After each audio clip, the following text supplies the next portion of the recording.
Morning, boys and girls. It is another Thursday, so I've done me 3 days this week MOTing, and I'm back here to carry on. Now, I think this video might be pretty much the same as last week, because obviously I've got to clean the axle up, I've got to paint it, and look to fit it. So, I don't know if this intro is the beginning to this week's video, or it's the beginning to next week's video, because there wasn't much different to show you. But anyway, it is there. It is time to get the grinder out. Well, actually, I've got to strip a few more bits of it first, to be fair. And then I've got to get the grinder out and clean it up. So, let's get on. Right, that's the end of Thursday. I've got a coat on the radius arms. I've got a coat on the axle. And I've got a second coat on the tow bar. And a first coat on the tank strap. So yeah, we'll come back in the morning. We'll get another coat on that. I need to paint that black as well, but my black paint run out, so I'm waiting for a new one to come in the morning. No, it's on its way today, sorry. So it'll be ready for the morning. I'll paint the outside arms black. Get probably another coat on these. And then, yeah, that'll be the front end sort of done. And we just need to sort of get all the new bits for it then. So, all right, I'm going home. Right, so again, pretty much the same as yesterday and last week. Arms are painted, they've got 2 or 3 coats on, I can't remember how many. The axle's done, that's had its second coat. And I've done the hubs in black as well. Tow bar's had its other coat, as has the tank support over there. Oh, and the trailer socket holder. So it's a matter of waiting for these to dry now and trying to work out something else I can do in the meantime. So I'm gonna have a cup of tea and ponder.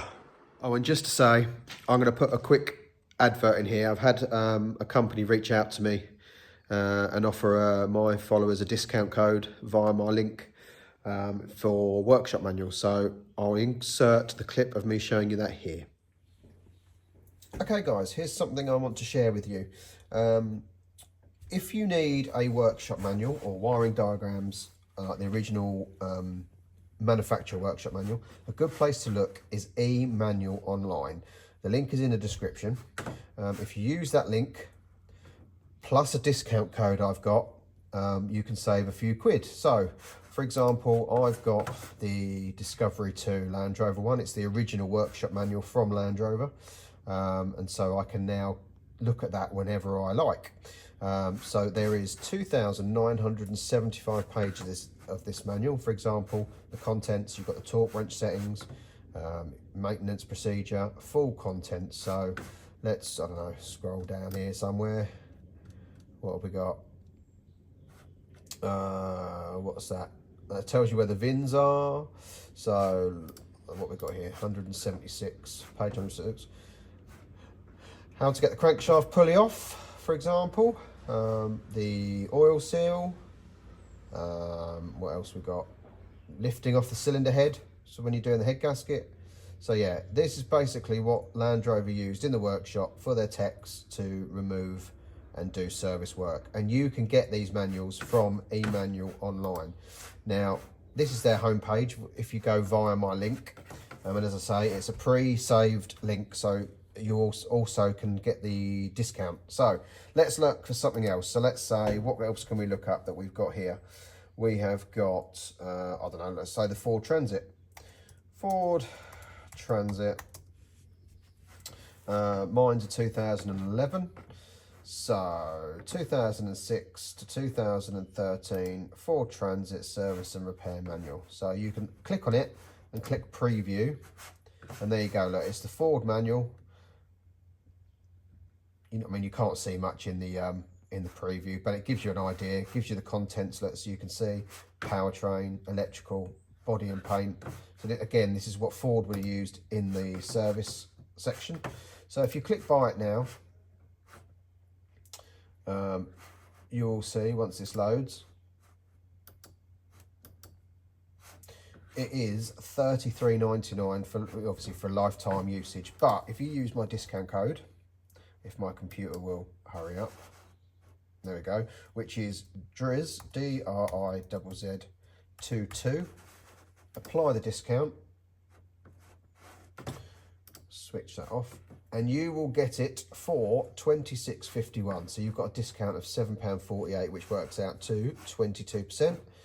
So if you click on the link and use the discount code, you will get that. Please take a look at eManual Online. I'd like to thank them for helping support the channel. But please use the link in the description, and that helps me out as well. So there you go. Thanks eManual Online, and thanks guys for taking a look. Okay, we've done a switcheroo. We've turned it round, so then we're ready to get the front axle on.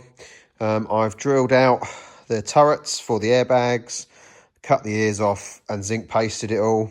My tube's turned up that I'm going to use for a spacer for the tank, which I'll do once the front axle's on, because obviously it's up the back now. The axle is painted and pretty much dry. I've had the space heater on them. The arms are there as well. So tomorrow we'll come in, put that together and roll the axle underneath. Now I'll put the airbags on, but I need to get the correct plates that bolt on here. I haven't got them yet. The donor disco actually has them on, so when it comes to stripping that I'll be able to use them. But for now, the airbags will sit on that platform, just temporarily to hold it in place. So yeah, we'll get it rolling tomorrow, just to give that basically overnight to dry some more. So yeah, we are almost rolling. So I'll come back in the morning and we'll crack on. Right, front axle is on. The bags are just cable tied to the axle at the minute until I get the mounts off the other truck. But yeah, she is up on air and the axles are on. So obviously nothing's tightened up yet. That bar I've got to clean up. I just put it on so the wheels went in a fairly similar direction when I tried to move it. So yeah, happy with that. So I think the job now is to get the engine and gearbox down out of there and begin cleaning all that up. I think that's probably the next job. So yeah, but that's a milestone reached. Right, it's had a quick rinse down, degreaser and brake cleaner to get most of it off. But I think the safest place to give it a proper good clean, get bits and pieces off it to clean up, to put back on, is going to be the chassis. So I think next job, let's get it mounted. I've cleared out 2 spaces. So this is all the bits I've kept from obviously where I stripped the disco down. Various bits and pieces that we're probably going to need. Some bits we're going to need on here and some bits we're not. We've got the engine and the gearbox on the chassis. It's come up fairly well, but obviously now it's in a good place where I can actually clean it underneath and on top, get the jet wash on it, etc. And then we can start taking bits off we no longer want this on here, or we're going to change, like we'll put a new alternator on, new starter motor, etc, etc, just so that we know we're good. The tow bar is on. I need to get some new bolts for here. I've only got some old crappy ones, but that's on. I don't know if you can see it, but yeah, that's there. So yeah, not a bad day, not a bad day at all. Obviously I haven't put the transfer box on yet. That's over on the pallet. I'll give that a quick wash down before it goes on, and then yeah, we are getting there. So I think I'm going to leave this here today, and unless I'm bored tomorrow, I will probably call this here for the week. So again, thanks for watching. Like, subscribe and share. I don't know what we'll be doing next week, because I was going to plan to do the engine next week, but we've done that, so we shall see. Anyway, have a lovely weekend. I'll see you next week. Cheers, guys.